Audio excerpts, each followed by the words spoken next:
You're used to this third year coming up here, but of course, through the years dealing with the NBA, and I've praised one of the things that I've loved about you coming here is the professionalism you brought to the media, dealing with the media, your openness and honesty, and that is greatly appreciated. And I know the fans greatly appreciate that. Well, it's a part of my job. I've been doing this a long time, so no, it's the media. It's kicking off the Big Ten, which is going to be brutal again this year because of all the great coaches and players that are in the Big Ten. But no, it's for me. It's always fun to come back. Before I forget, I had the great fortune on my way out of Bloomington at the Graduate Hotel. I ran into Matt Murphy. I had just oddly enough, and we just started talking, and then he says, "Oh yeah, I used to room with Woody," and I'm like, "What?" And I went to high school with his wife Terry, and so it's Yeah, just Matt and I. crazy how you meet people. No, Matt and I go back a long way, and we were roommates my senior year in college, and then he became my banker at Huntington Bank over the years, and then he left Huntington and went into working for Bill Mays. I don't know if you remember Mays Chemical. He was his bean counter for years. So Matt and I remained friends. He was in Bloomington probably this week when you saw him for something with the Kelly School. School of Business. So no, he's a tremendous young man and very smart. Well, obviously, Kelly School. My daughter was deciding between that and Ole Miss, and she came up for a visit. And I remember her and her mom asking, "Have you ever been here?" I said, "I went to IU." I'm like, "No, I've never been in this building." They didn't need me over A there. lot of smart, intelligent people have come through Kelly School of Business. Absolutely. Basketball. I know that this is going to be a season of differences. Obviously, you got some new faces that you got to bring in or integrate into a team, in a league that has two really solid teams that are listed at the top. Purdue, that has a core of guys back, and Michigan State, of course, with Tom Izzo, and it's pretty much the same thing there with roster wise. But you've got some veterans, and one of those is Xavier Johnson, who is probably being underrated right now because he was out last year. But I think he has to be, if not the best, one of the absolute best point guards in this league. Well, listen, I'm happy he's on our team. You think back 2 years ago, we got him from Pitt. We needed a point guard badly. And I thought that season he was so instrumental in making that push at the end to help us get in the tournament, along with Trace Jackson and the supporting cast. So losing him last season was huge for our ball club. I mean, you don't go into a season thinking that you're going to lose your starting point guard. But thank God for Jalen Sofino because he was able to pick up the slack. But, you know, X is going to be a valuable piece in terms of getting guys to play at a high level around him. And I'm not trying to put pressure on him. I mean, he's the captain of our ball club along with Gallo.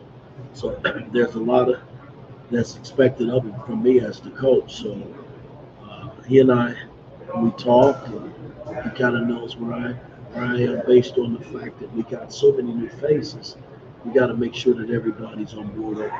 That's going to be huge in terms of our progress this season. And I know it's terrible when things like that happen, when a career or a season gets derailed for a player. But looking back, even for him, maybe it seems to possibly have benefited everything around. It definitely benefited Jalen because it gave him the opportunity to gain experience he probably wouldn't have gotten. Then that allowed him to become a drafted player, which in turn gave you someone to say, "Hey, we produced him and did that, and now you do have Xavier coming back." So it just seems like there's a silver lining in that cloud. No, it is because I mean, when you lose a key player, we struggled a little bit when you think about it for a few games until we were able to regroup and get other players involved and get them to understand that hey, X is not coming back and it's next man up. That's kind of always been my thing. You can either go two ways. You can either go the way where we went which was a positive way, or you can just throw in the towel and say, hey, we've lost our starting point guard, and let's get ready for next season. But I had a bunch of competitive guys that wasn't ready to do that, and we were able to still continue to win and get in tournament play. I mentioned the fact you've got some new faces. Mackenzie Mbako, one of those, picked as the runaway leader as freshman of the year.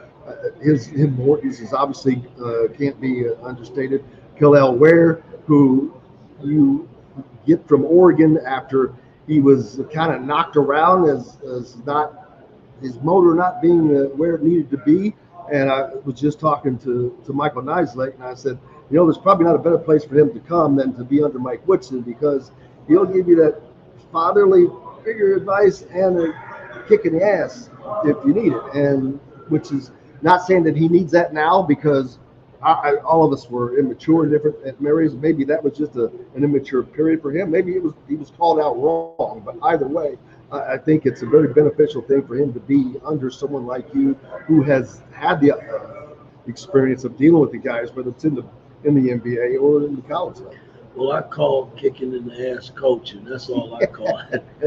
But no, at the end of the day, I mean, I think, I look at Mackenzie, and yes, he's getting all these accolades and where you've got to play the game. And I've always been a big believer in that. You show on the floor in terms of your individual talent, but, how well does your team play? And can you get your team to win at a high level? That's what I'm about. But we have filled some good players this summer, had to, based on the fact that we had 3 players that left, and then 4 players that 3 that graduated, and one, went, one and done. So, I mean, we had to make up a lot of space, to complete our roster, and we did that. Now it's my job to put it together and see where it leads us.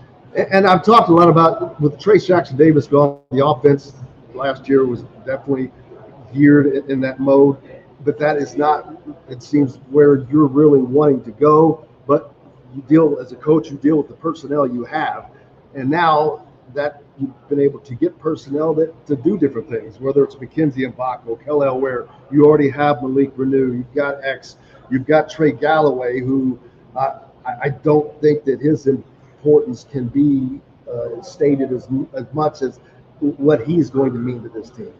Well, again, when I look back when I first started this journey, we utilized Trey so much in that first year, and everybody thought last season we utilized him just as much as we did the first season, and we didn't. We kind of got away from it, and we really ran more pick and rolls than we posted the ball. And I think you have to have both to win at a high level in college basketball. I don't think you can just rely on shooting threes. You got to have players that can get you the free throw line, and you got to have guys that can demand the ball a little bit on the block. So I think we have a little bit of both of those things, and only time will tell. I just got to put it together, and it's work in progress right now. Absolutely. You guys are picked 6th by the media, which means nothing. I know what the goal is always to win a Big Ten championship. And where do you think you feel going into the season with this group? You're 6 days into practice, I think, right now. Well, you media guys always seem to know everything. So, hey, listen. I didn't get to vote in that. Well, I'm just saying, hey, look, I don't buy into none of that. At the end of the day, you have to play the games, get your team ready to play, and then see where it leads you. Coach, what's up next when you get back to Bloomington? Work, practice. That's all I think about. The one other question I wanted to ask quickly: the 2 Big Ten games that are in the middle of that brutal stretch. How important are those 2 Big Ten games?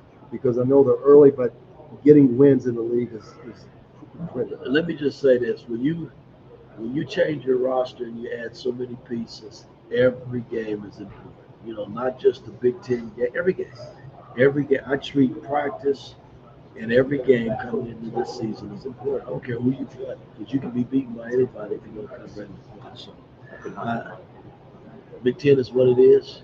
When we get to that point, part of the season, I hope our guys are all playing at a high level and ready to go. Coach, thank you so much for your time, and Thank you. we'll see you after a while. Thank you very much.